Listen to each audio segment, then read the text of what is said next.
Down in the underwater city of Euclidia, the Gregory party finds life rather difficult. It wasn't any too pleasant to think that there was little hope of their rescue.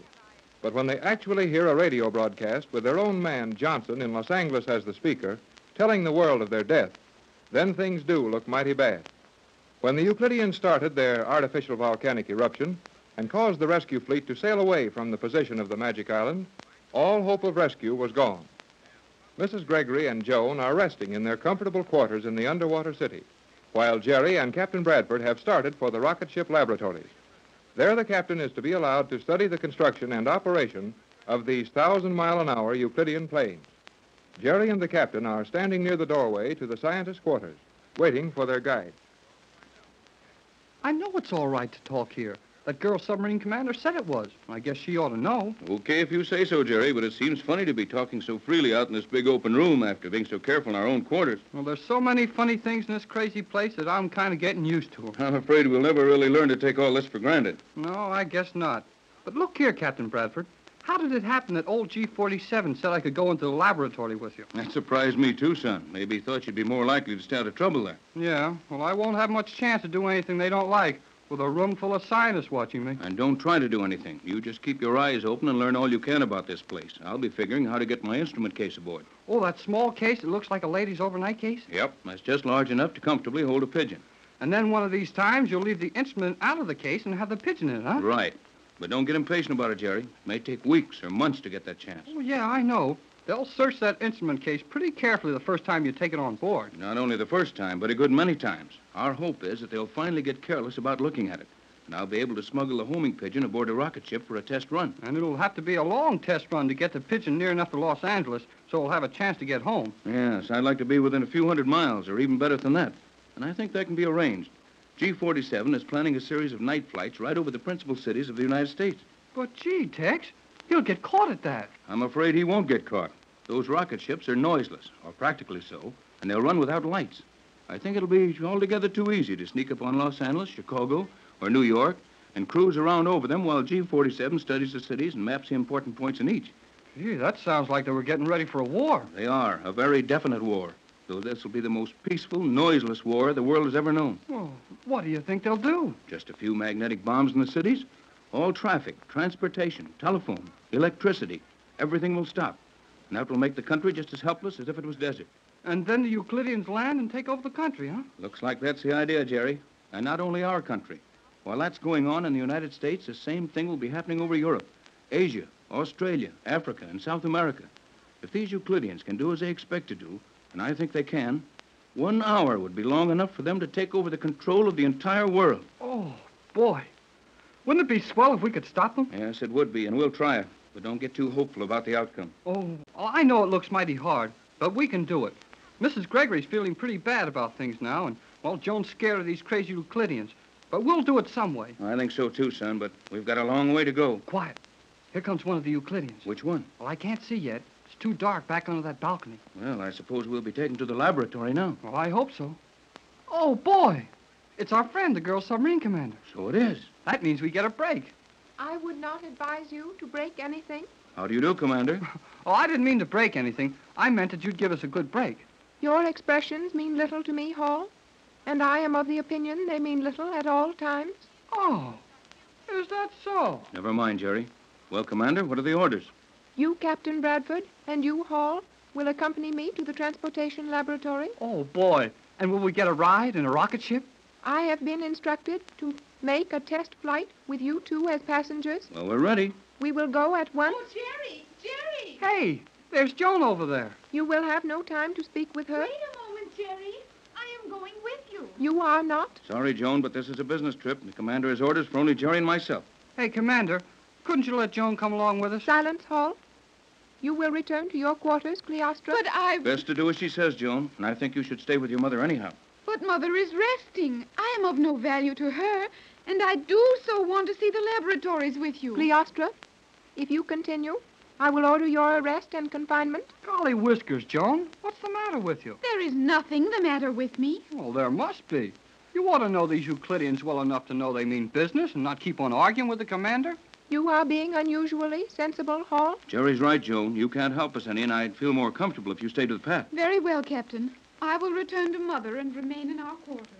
Cleostra is acting in a very peculiar manner. Well, maybe she's afraid of something. No, I guess she just worried about everything and thought she'd like to go with us. Enough of this useless speculation as to what Cleostra might think. Come, we will enter the laboratories. As we enter, you will preserve silence unless directly addressed by one of the scientists. We won't say anything. I will open the panel. Oh, boy. What a room. Silence. You will follow me. The larger ships ranged along this side of the chamber are submarines. On that side are the rocket ships. One moment while I observe our surroundings. Yes, we are alone in this section. You may speak. It's about time. I was going to bust if I couldn't say something pretty soon. I don't blame you, Jerry. This is quite a sight. There are 25 submarines and 50 rocket ships. Oh, boy. 75 of these things. And they don't half fill this room. Whoever dug these caves sure had plenty of time. These caves are natural, except for the improvements installed by the Euclideans. Well, Jerry knows that. Commander, Yes, mind if I ask some questions? proceed. And when you get done, I'll ask some. Silence, Hall. Proceed, Captain Bradford. Well, we're familiar with the submarines, as you know. As all Euclidia knows, only too well. Yeah, we sure put one over on all of you when we swiped that other sub. Never mind that now, Jerry. We're here to learn all we can about this place. G-47 has informed us that you will aid him in certain tests with the rocket ships. So he said, but I thought he meant rocket planes, not submarines. These rocket ships are both air and water vessels. Huh? These little submarines fly? Precisely. But, Commander, there isn't anything about them that looks like a flying machine. They are not airplanes in the ordinary sense of the word. They are rocket planes propelled by a continuous stream of compressed gas bombs until they reach the static zenith, at which time they derive their power from the natural electrical impulses in the rarefied atmosphere. She's talking to you now, Captain. I can't understand any of it. I'm not much better off, son, but perhaps the commander will explain. The explanation will be made by one more proficient in the higher reaches of science.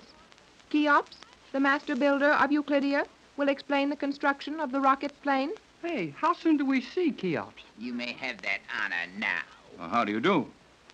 You will not be needed further, Commander. Very well. I will be in my quarters if you need me. How soon do we see the rocket ships, Mr. Cheops? The term Mr. is superfluous. I am referred to as Cheops, master builder of Euclidia. Yeah, I know. Your grandfather built the pyramids or something. Never mind that now, Jerry. Sorry. I should like to inspect the rocket planes as soon as possible. We will inspect one at this time. G47 has ordered that you be given a complete explanation as to the mechanical principles involved. Yes, the electrical principles also, if you don't mind. I can visualize the possibilities of the compressed gas in the form of rocket power, but the use of atmospheric electrical energy is something I'm not at all clear on. That explanation must come from Thales. He will join us later and explain the electrical devices. It is my task to acquaint you with the physical features of this rocket ship. Before we enter, you will observe the fins set into the sides of the ship. I was noticing those things. What good are they? They are, to use your worldly description of them, simply wings. Wings? Those things are wings folded back into the body of this submarine. Precisely. And this machine actually flies? This rocket ship will consistently maintain a speed of 1,000 miles per hour and has a cruising range, when fully fueled, of 10,000 miles. 10,000 miles? Golly whiskers. Enough to fly all over the United States and back here again. Just what I was thinking, Jerry. And possibly what the designer had in mind. Yes, quite possibly. The ship works as a submarine with its wings folded and an airship with them extended. Precisely. Well, we're over 400 feet below the surface of the ocean. I'd think that thing would have to be made mighty heavy, or it wouldn't stand the water pressure long enough to get it under the surface. Yes, I wondered about that too, Jerry. You are quite observant, Hall. In fact, that matter of pressure is something we have not been able to overcome.